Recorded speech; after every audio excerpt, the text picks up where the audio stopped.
vérité de la vérité restauratrice Mivresse avec Dr Gaoudé. Tu connaîtras la vérité et la vérité t'affranchira. Amen. Une décision, elle peut être une petite décision. Elle peut être une décision légère. Elle peut être une grande décision. Mais ne la néglige pas. Ne la sous-estime pas.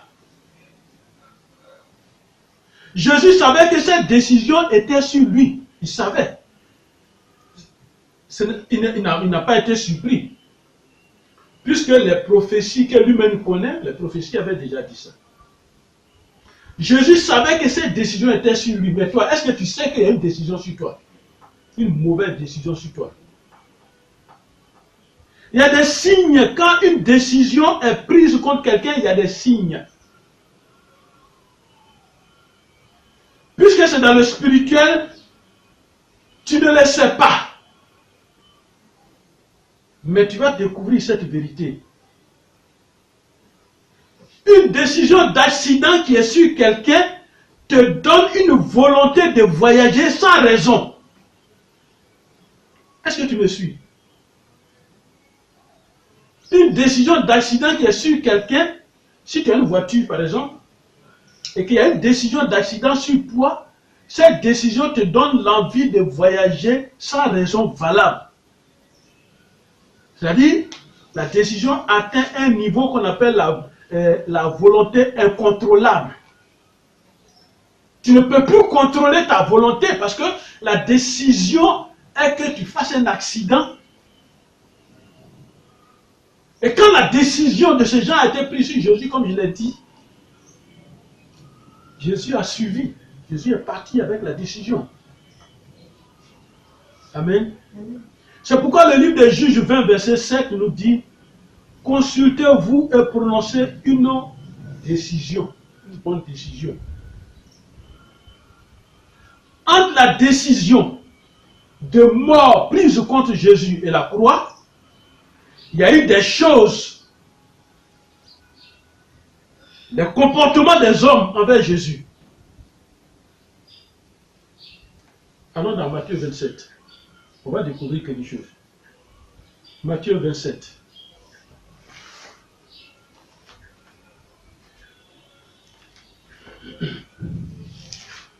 Il y a eu des choses. Quand on a pris la décision, il y a eu des comportements des hommes envers Jésus. Matthieu 27, verset 28 à 31. 28 à 31. Il lui ôtait des vêtements. Il lui ôtait les vêtements. Et le couvrit d'un manteau écarlate. Voilà quelqu'un, un instant, verset par verset, un instant.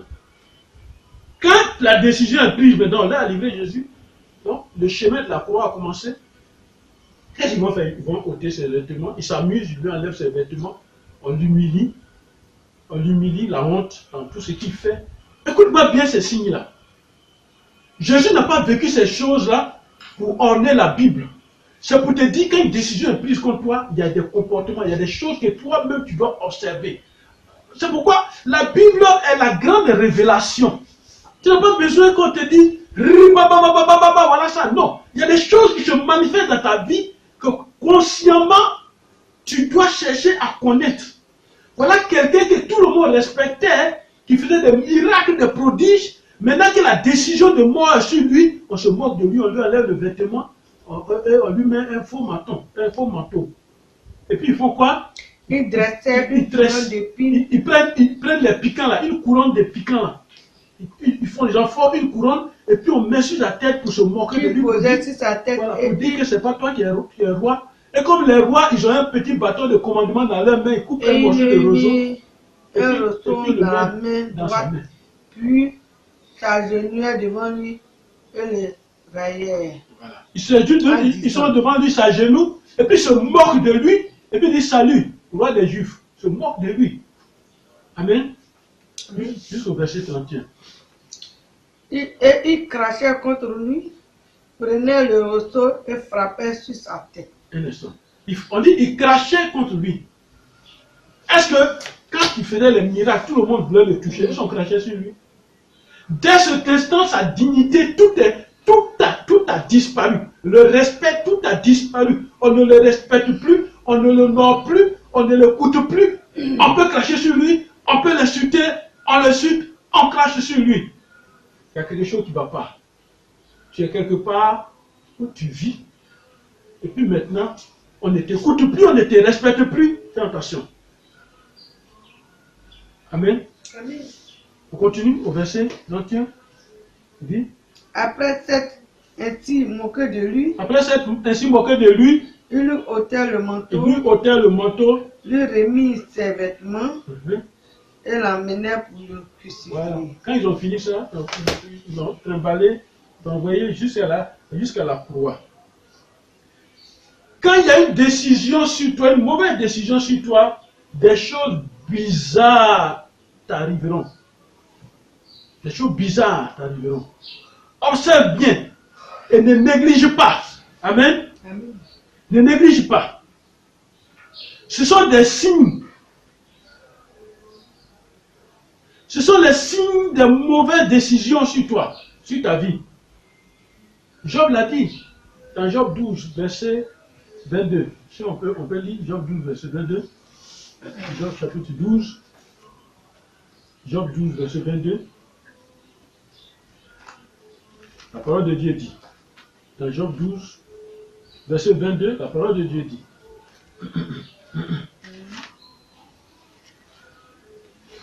Il dit, il met à découvert ce qui est caché dans les ténèbres.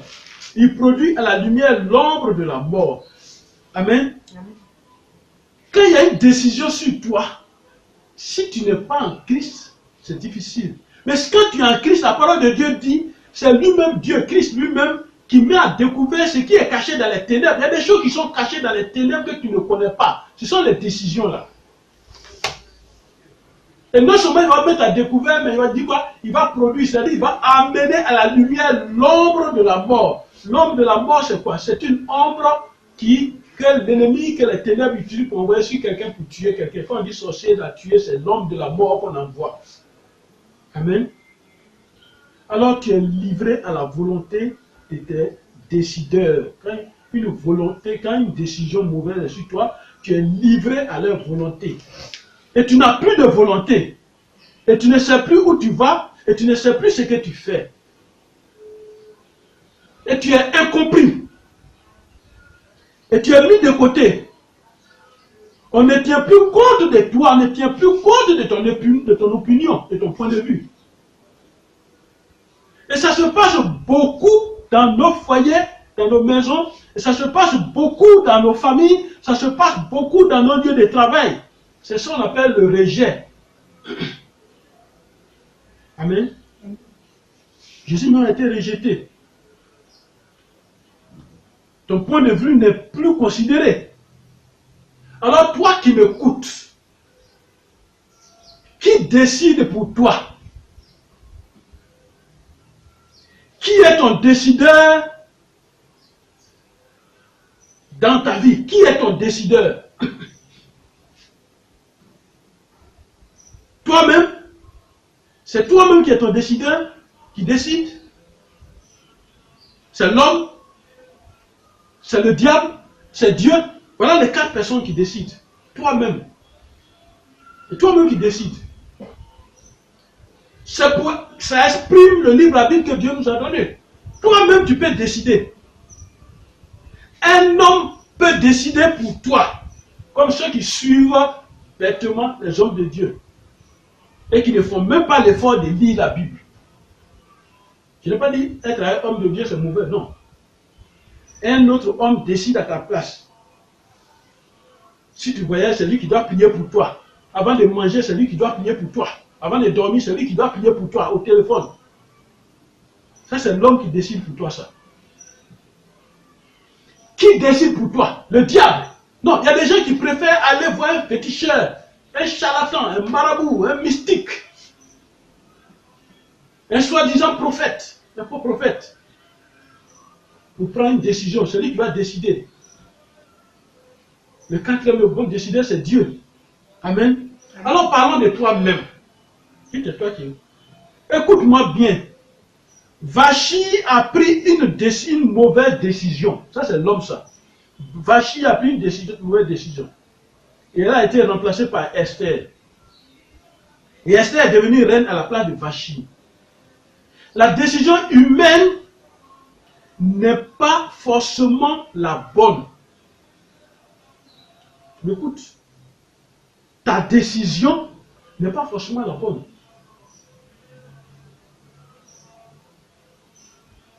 Qui est ton décideur? L'homme. Alors parlons de l'homme. Qui est l'homme pour décider à ta place? Vous savez, avant de prendre une décision, on a besoin d'informations.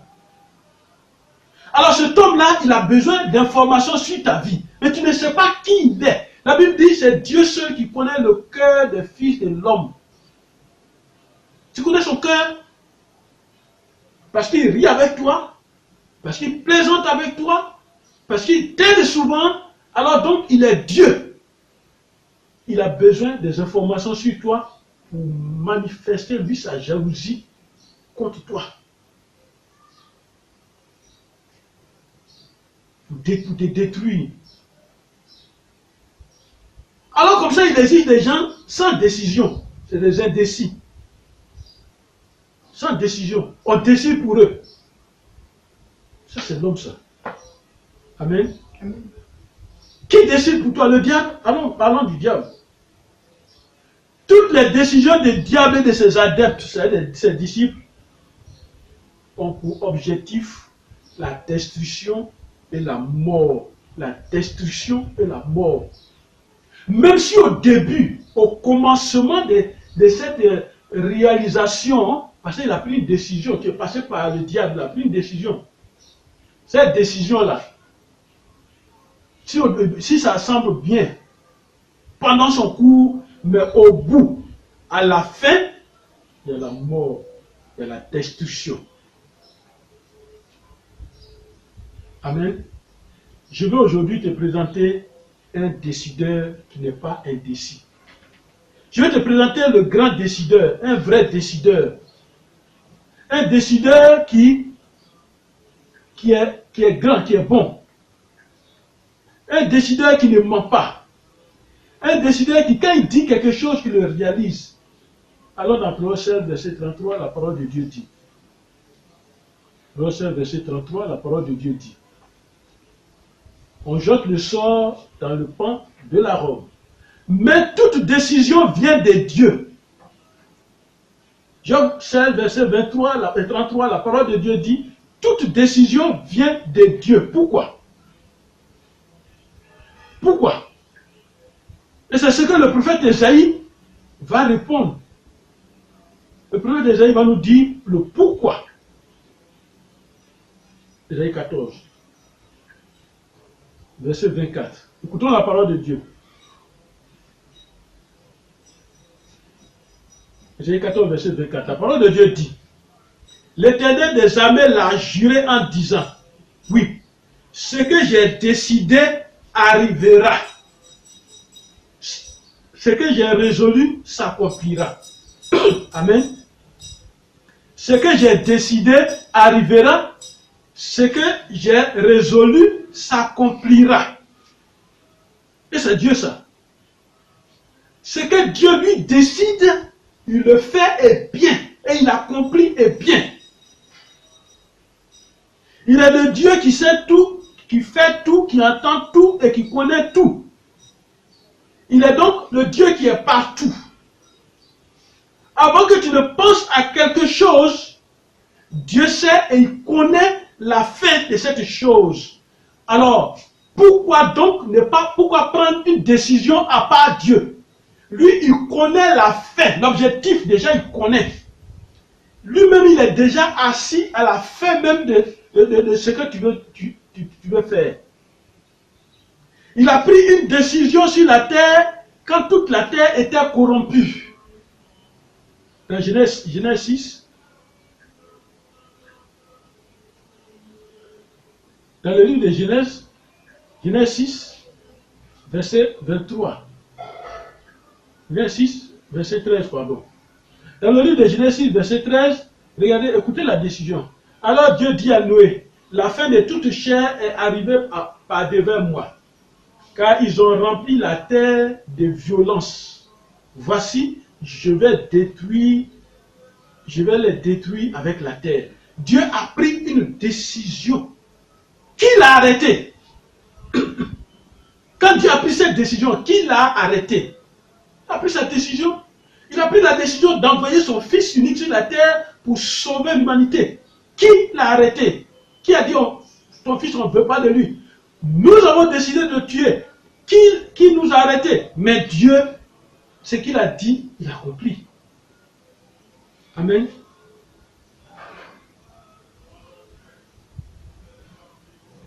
Qui l'a arrêté? Moïse et Aaron devaient affronter le grand pharaon. Mais écoutons ce que l'Éternel a dit avant de les laisser partir, avant de leur dire allez.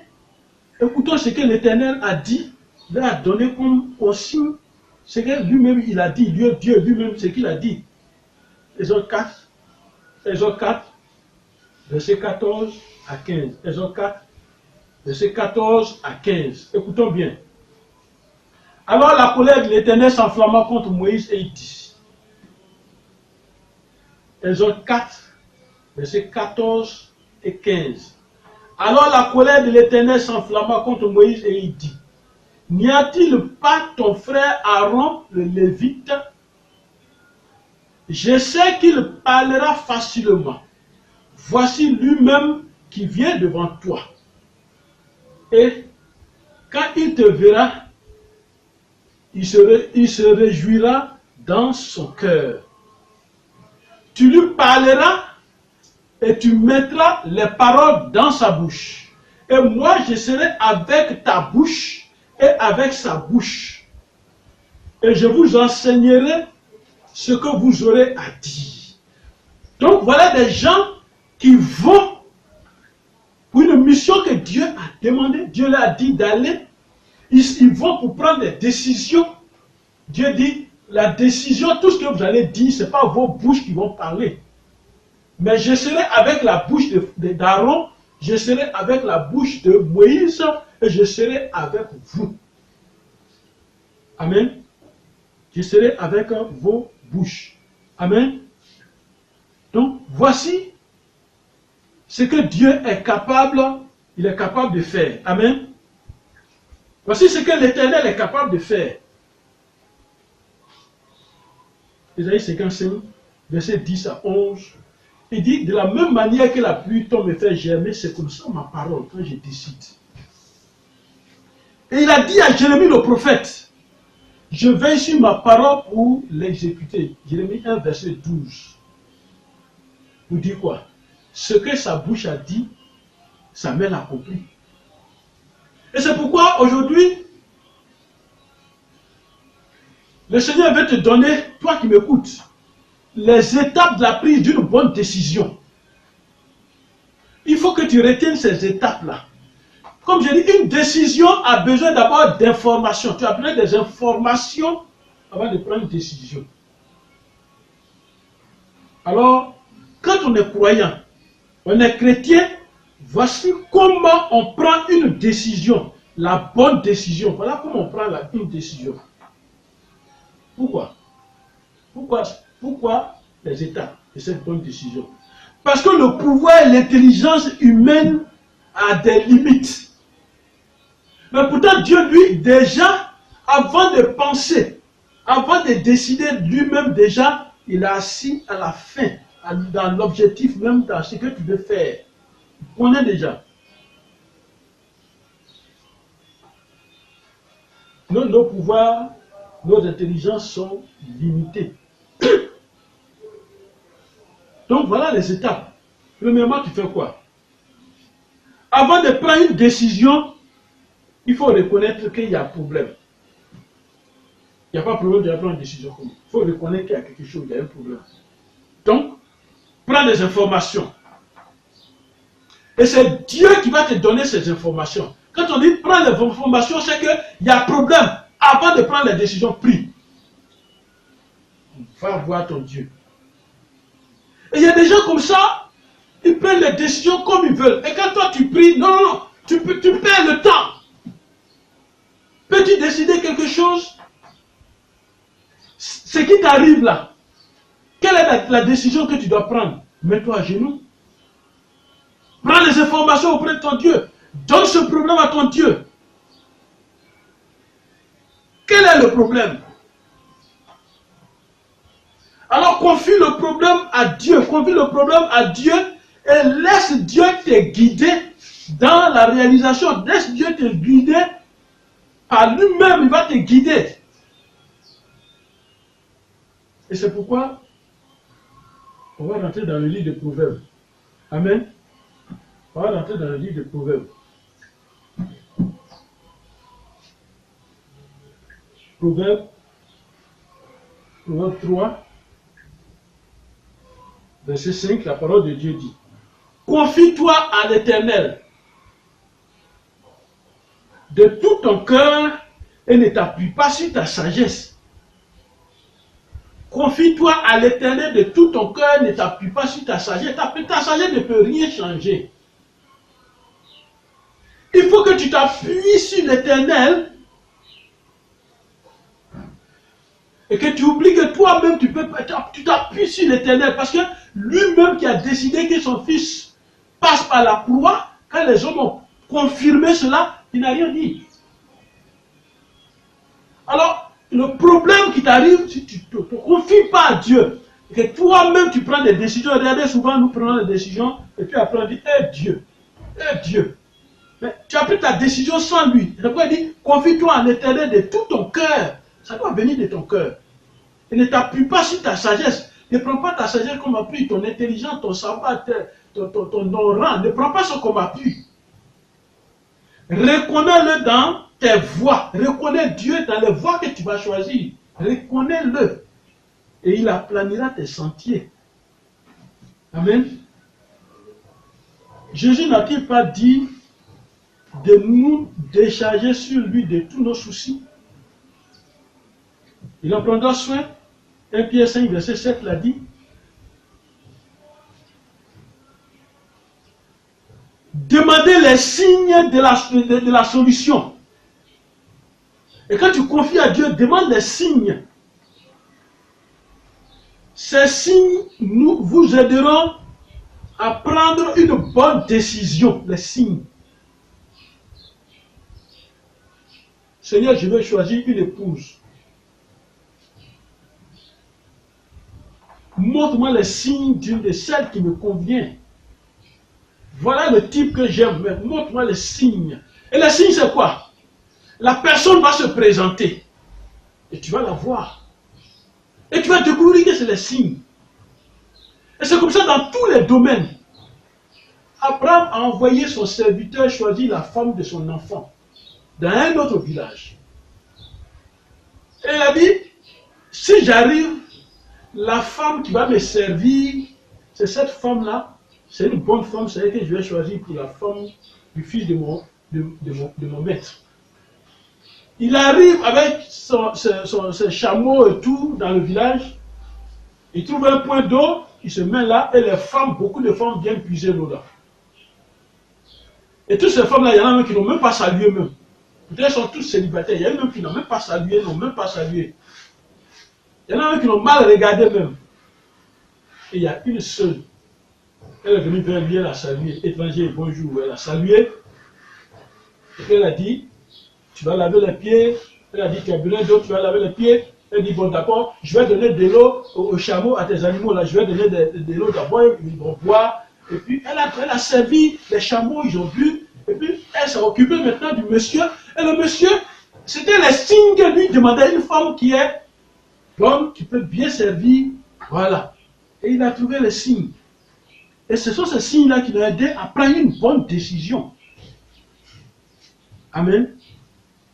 Alors donc, il faut discerner donc la solution qui se présente à toi.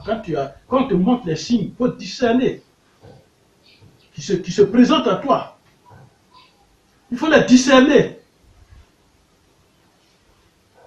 Amen. C'est pourquoi le livre d'Amos va nous parler.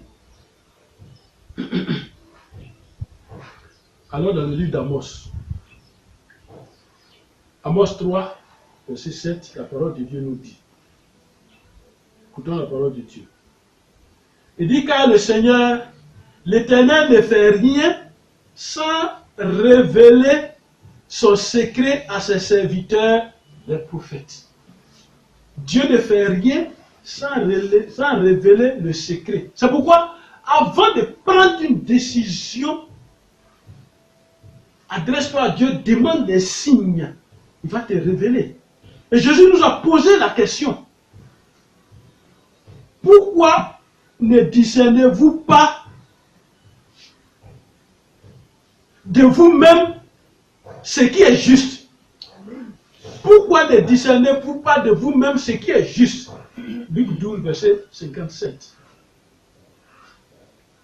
Jérémie 33, verset 3 ne nous a pas dit: invoque-moi, je te ferai connaître les choses cachées, les choses secrètes, les choses que tu ne connais pas. Amen. Amen. Il y a un esprit qu'on appelle l'esprit de discernement. Ou le discernement des esprits. 1 Corinthiens 12, verset 10. Cet esprit-là, quand on demande le discernement, l'esprit de Dieu, cet esprit vient, il te donne, il t'explique clairement ce qui concerne ta décision. Alors mon frère, ma soeur, toi qui as écouté ce message et qui écoutes, chrétien ou pas, un homme ne décide pas rapidement, à moins qu'il soit en guerre. Un homme ne décide pas rapidement. Toute bonne décision vient de Dieu. C'est ce que le psaume 32, verset 8 nous dit. L'Éternel dit: je t'instruirai, je te montrerai la voie que tu dois suivre. Confie-toi à l'Éternel, il va te montrer la voie que tu dois suivre. Dieu est le vrai et le bon décideur. Et c'est pourquoi tu dois choisir de marcher avec lui. Tu ne prendras plus de fausses décisions dans ta vie. Marche avec Dieu. Protège les informations sur ta vie. C'est pourquoi il est important de parler à Jésus. Ils vont dire, mais on ne le voit pas. Il est mieux, on ne le voit pas. Il n'est pas mieux. On préfère nous adresser à quelqu'un qu'on voit et donner tous les secrets de nos vies. Et aucune décision venant d'ailleurs ne t'influencera quand tu vas agir de cette manière, quand tu seras avec Dieu. Aucune décision venant d'ailleurs ne t'influencera, n'influencera ta vie. Alors personne ne décidera à ta place. Donne ta vie au grand décideur. Donne ta vie au grand décideur qui est Jésus-Christ de Nazareth. Donne ta vie. Il y a des décisions qui ne vont pas te surprendre. Décide-toi maintenant et accepte Jésus. Décide-toi maintenant. Donne ta vie au décideur suprême, qui est au-dessus de tous les décideurs. Alors dans ta marche de la vie, dans la course de la vie, dans les choix de la vie, dans les décisions de la vie, le grand et le bon décideur agira et la joie sera dans ton cœur au nom de Jésus. Que Dieu vous bénisse et qu'il bénisse cette parole. Au nom de Jésus. Amen.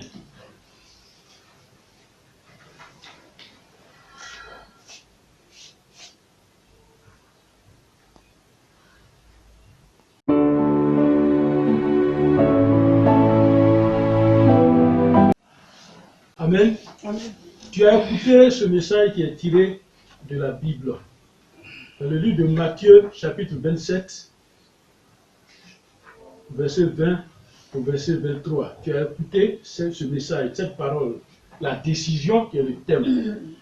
Alors voilà comment tu dois prier. Écoute ce conseil de prière. Voilà comment tu dois prier. Voilà les points de prière que tu dois utiliser, tu dois exploiter dans tes prières. Premièrement, répands-toi.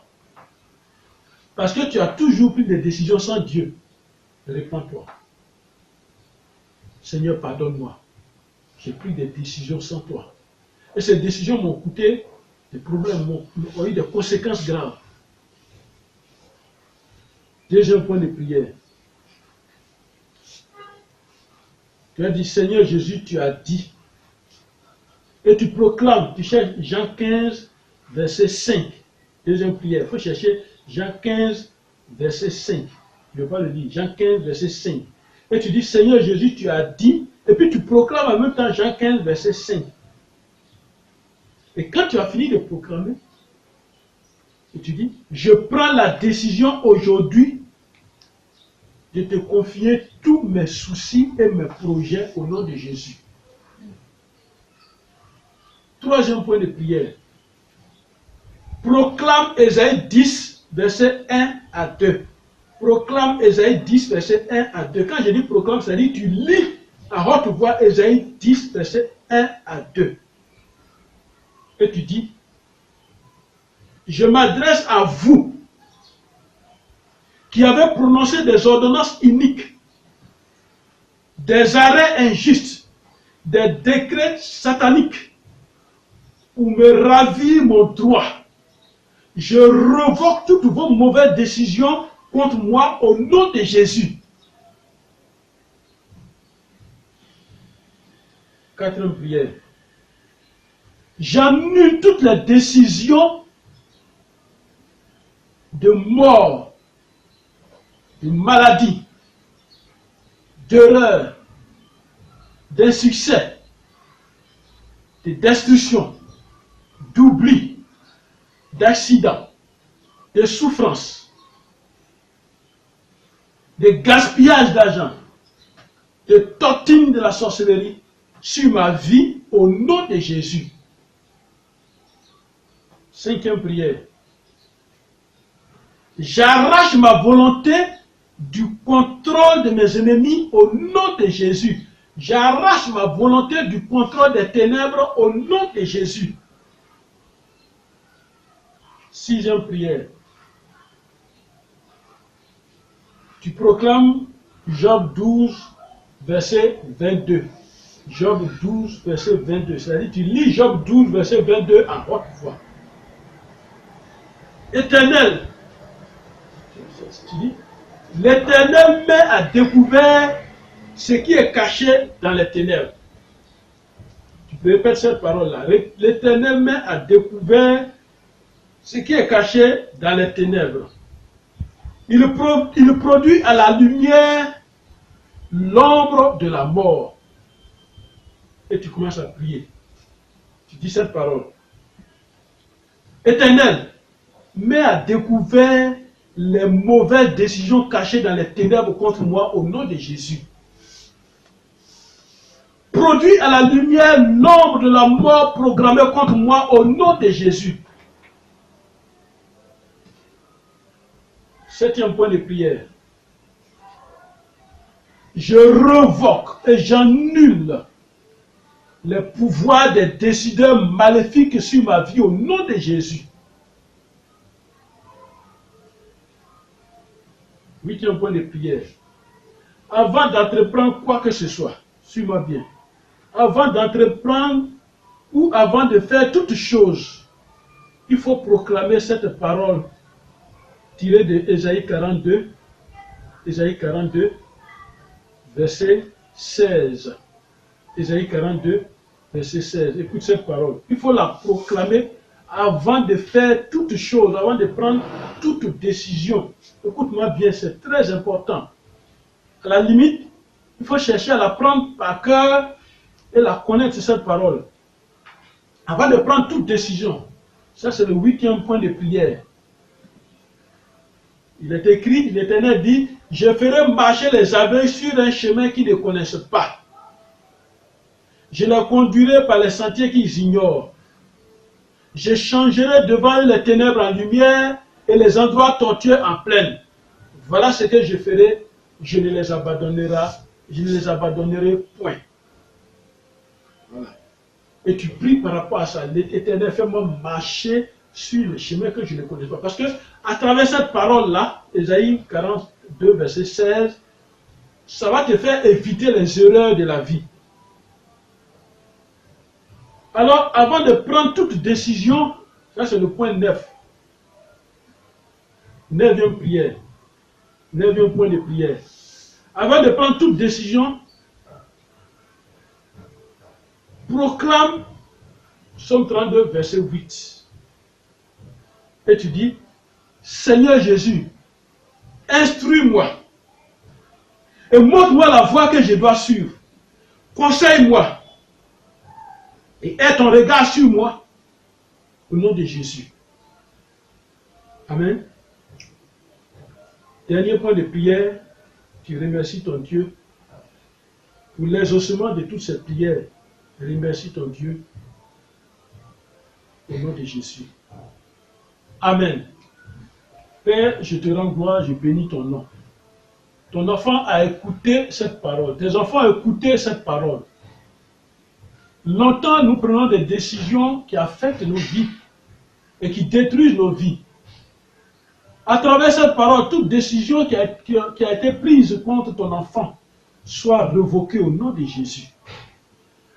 Que toutes les mauvaises décisions, que ce soit dans son lieu de service, dans son emploi, toutes les mauvaises décisions dans sa famille, toutes les mauvaises décisions dans son environnement, dans le lieu qu'il fréquente, dans ses entreprises, et qui affectent ce lieu, que ces décisions soient annulées au nom de Jésus. Papa, le moment des bonnes décisions est arrivé sur la vie de tes enfants. Décide pour tes enfants, afin que joie soit dans leur cœur, au nom de Jésus. Amen. Merci Seigneur. Merci Jésus.